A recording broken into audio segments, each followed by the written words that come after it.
This video is made possible by ExpressVPN. According to the Federal Reserve, the top 10% in the US own almost 70% of the nation's wealth. Let that number stick in your head. The top 10% literally control almost the entire country. But that number gets even scarier when you look at how much wealth is controlled by the top 1%. 32% of the country's wealth is owned by the top 1%, which is almost 16 times more than the bottom 50% who owns only 2% of it. Wealth inequality seems bad, and ideally, wealth should be distributed equally. However, we do not live in a utopia, and people are different. So wealth equality is something impossible to achieve. You can't reward two people equally when one of them works hard while the other not. But it's not enough to work hard.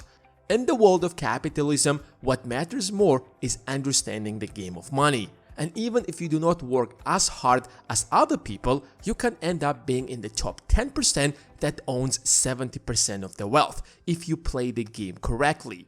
Here is the beautiful part. Wealth is not something that forever stays in your pocket. It constantly moves. If you want to keep it in your pocket, then you have to keep working for it. Otherwise, someone else will snap it right under your nose. Even if you become a trillionaire, God forbid, 90% of that wealth will disappear and vanish by the third generation. Take the richest man in American history, John Rockefeller. He had an estimated net worth of $400 billion adjusted to inflation. But the Rockefeller family today has a net worth of around $11 billion. And the next generation of Rockefellers will probably won't even be billionaires. Who could have thought that $400 billion will turn to just $11 billion less than 100 years later? With every new technology or change comes a new wave of innovation that transforms a certain industry or the entire world and transfers wealth from one group to another, as it was with the internet, for example. Whoever rode that wave ended up making a fortune.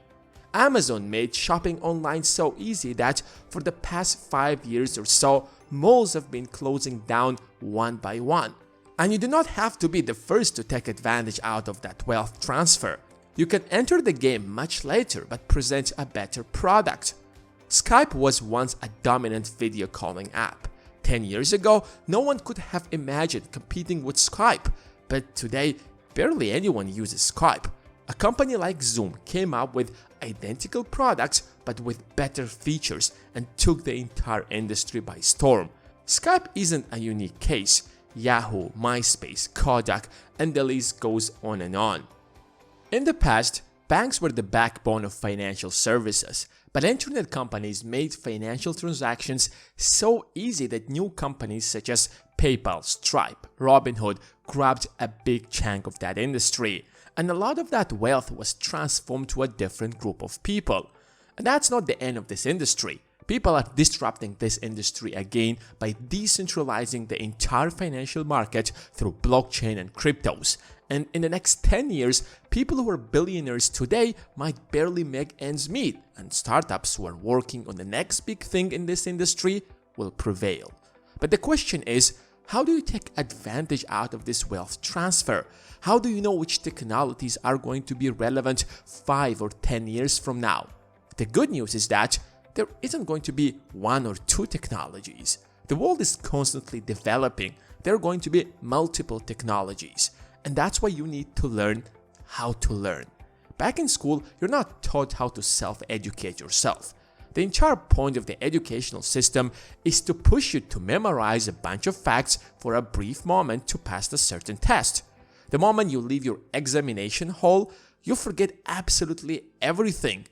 But the Feynman technique is the absolute opposite. It's a simple and yet effective way to master anything. Before you invest in a certain company or start a business, the Feynman technique will help you to make a better decision. There are 3 steps to the Feynman learning technique. Number 1. Pretend to teach a concept you want to learn to a 6th grade student. Let's say you want to invest in Tesla. Take out a blank sheet of paper. At the top, write the subject you want to explain. Remember, you're not explaining to your smart adult friend who is also investing in Tesla, but rather a child who just have enough vocabulary and attention span to understand basic concepts. That will force you to use the most basic words possible, because one of the ways we mask our lack of understanding is by using complicated vocabulary. If you can't define the words and terms you're using, you don't really know what you're talking about. Back in college, I had a friend who barely attended any classes, and before every exam, I would make sure I explained to him the entire subject in an hour or so, and if I find something difficult to explain, I would go back and study it again, because that's where my flaws are. And that's the second step in Feynman's technique: identify gaps in your explanation. If you can't explain clearly using exact numbers and simple terms how Tesla's autonomous technology, for example, will take Tesla from $500 billion company to a $1 trillion company, or how exactly Bitcoin will rise from $30,000 to $100,000 or $1 million, then you're not investing, you're gambling. The problem with most people is that they don't go deep into the subject, but rather skim through the basics. Bitcoin is all over the news, so let's invest in Bitcoin. Why would it rise to $1 million? Because there is a limited number of Bitcoin. Oh, really? That's your reason to invest in Bitcoin? I can create a cryptocurrency with a limited number of currencies. Is it also going to worth $1 million?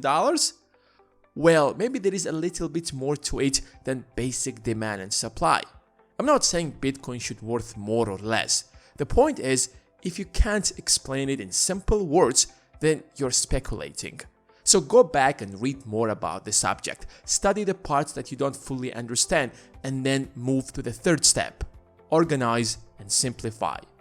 Now that you have mastered the subject and can explain it to anyone, try to simplify your explanation in such a way that it would also sound interesting. Turn it into a little short story, maybe like an elevator speech. In fact, that's what I did when I was working on my investing course. I've been in the stock market for many years, but when creating this course, I made sure that it's simple, straightforward, and can be understood by 6th grade kid. It doesn't matter if you're a professional investor or have never purchased a stock, this course will give you a deeper understanding of the market. The link will be in the description. Now the question is, why should you follow the Feynman's technique to become financially independent? Blockchain, for example, is now where the internet was in 2002 and 2003. It had its astronomical rise back in 2017 and crashed, but we'll find out the true benefits of this technology in 10 or 15 years. But theoretically, it doesn't only has the potential to change the financial industry, but pretty much every other industry.